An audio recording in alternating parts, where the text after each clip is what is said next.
வணக்கம் நண்பர்களே, சினிமா மொழியில் இப்போ நம்ம என்ன பார்க்க போகிறோம் அப்படின்னு பார்த்தீங்கன்னா, காஞ்சனா படங்களுக்கு கிடைத்த வரவேற்பை தொடர்ந்து அடுத்ததாக காஞ்சனா 4 படத்தை தொடங்கியிருக்கார் ராகவா லாரன்ஸ். அதை பற்றின விவரத்தை தான் பார்க்க போகிறோம், வாங்க.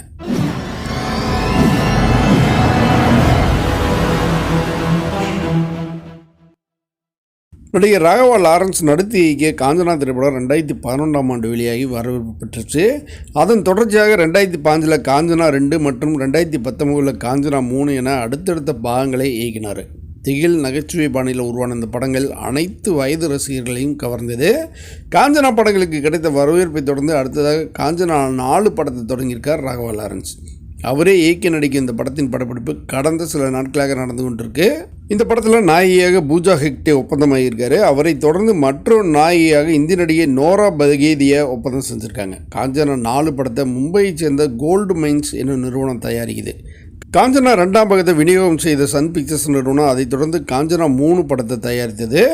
அந்த படம் வெற்றி பெற்றதால் காஞ்சனா 4 படத்தையும் சன் பிக்சர்ஸ் நிறுவனமே தயாரிப்பதாக இருந்தது. ஆனால் அதில் மாற்றம் ஏற்பட்டு மும்பையை சேர்ந்த கோல்டு மைன்ஸ் தயாரித்து கொண்டிருக்கு. ஏன் இந்த மாற்றம்? சன் பிக்சர்ஸ் இந்த படத்தை கைவிட்டது ஏன் அப்படின்னு பார்த்தோம்னா, இந்த படத்தின் திரைக்கதையை முழுமையாக எழுதிட்டு அதற்கான மொத்த செலவு தொகை சுமார் 100 கோடி ஆகும் அப்படின்னு சொல்லியிருக்கார் ராகவா லாரன்ஸ். அவ்வளவு தொகையை செலவிட முடியாது அப்படின்னு சொல்லி சன் பிக்சர்ஸ் தரப்பில் சொல்லிட்டாங்களாம்.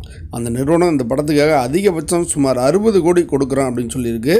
அது ஏன் அப்படின்னு பார்த்தோம்னா, திரைப்பட வியாபாரம் முன்பு போல இல்லை, இணைய ஒளிபரப்பு மற்றும் தொலைக்காட்சி ஒளிபரப்பு உரிமைகளுக்கான வியாபாரம் மிகவும் குறைஞ்சிருச்சு. அப்படிங்கிறதால 60 கோடிக்கு மேல் செலவு செய்ய இயலாது அப்படின்னு சொல்லி அந்த நிறுவனத்தின் முடிவு.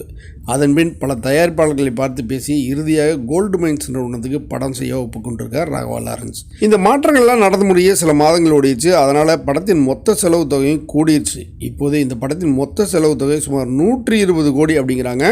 அதை கோல்டு மைன்ஸ் நிறுவனம் ஏற்றுக்கொண்டதால் கடந்த வாரம் எந்தவித அறிவிப்பும் இல்லாமல் இந்த படத்தோட படப்பிடிப்பு தொடங்கி நடைபெற்று வருது. மற்றொரு நிகழ்வில் சந்திப்போம். நன்றி.